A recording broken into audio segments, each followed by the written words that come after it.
Well, I think we have to be concerned about the possibility that Russia is trying to weaponize refugees, which they've done in the past in Syria, in Belarus.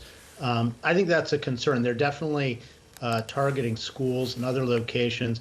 One of the other concerns is that they're saying that they're only going to allow safe corridors into Russia and Belarus as opposed to the other way, which is, of course, the way people want to go. And does that constitute a war crime, not allowing people to leave to countries that they want?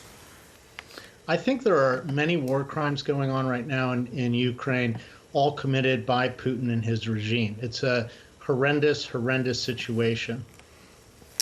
Tell us, Anders, this conflict has not been quick, potentially, as Putin might have thought it would be. How is he adjusting the campaign at this point, and how do you see the next days, weeks playing out? There has been a bit of a pause in the last day or two. I think that, we're going to see today and tomorrow whether he's targeting cities in a bigger way. He's threatened to aerial bomb some of the cities, which of course strikes terror into the population.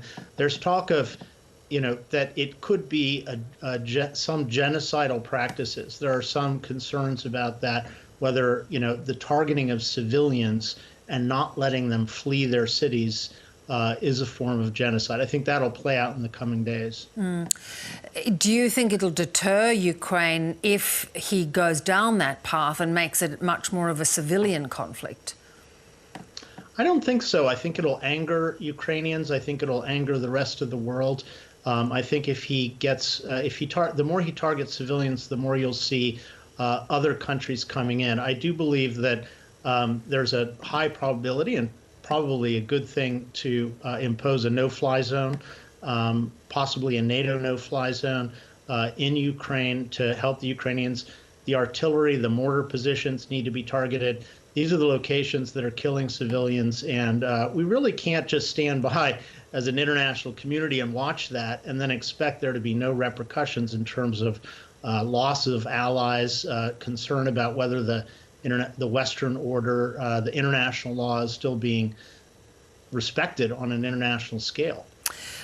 What are the chances, though? I mean, there has been a resistance to the idea of a no-fly zone. What impact would it have if that was put in place, and why is there that resistance?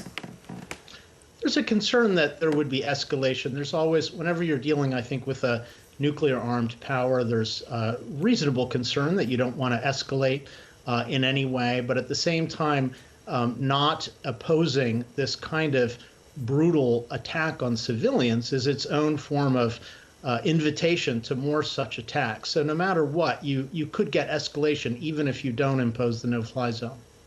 All right, let's look at Ukraine, and they are putting up an enormous fight. I mean, they are being well supplied by the EU and other Western nations. How much can NATO, EU coordinate the efforts that Ukraine is making, and how can Ukraine continue to deter Russia? Well, they're doing, as you say, they're doing a fabulous job of fighting back with a lot fewer weapons than the Russians have, of course. The Javelin anti-tank missiles, the Stinger missiles that are there are very important in stopping the onslaught of the mechanized vehicles, the tanks, the armored personnel carriers. So they're doing this incredible job of kind of a David and Goliath, where the small Ukrainians with their smaller weapons are really beating them back and pushing them back in some instances. NATO, of course, is an important element of that. Other countries that are donating military material are absolutely critical. I think the key is to increase that, and I think President Zelensky of Ukraine has really asked us to increase that. And given the risks they're taking for democracy, I think we ought to step up as well. We know that Russia is in control of 2 nuclear facilities. At what point might the Western alliances that are helping Ukraine step in more actively? Well, I think you're absolutely right. There should be a more active participation. Sanctions should be increased. There's still concern in some of the Western countries about high gas prices and the like. I mean, we really can't. We need, if we believe in democracy, we need to put our money where our mouth is and accept higher prices at the pump in order to help the Ukrainians, I think. Yeah. Good to talk, Anders. Thank you very much. Thank you.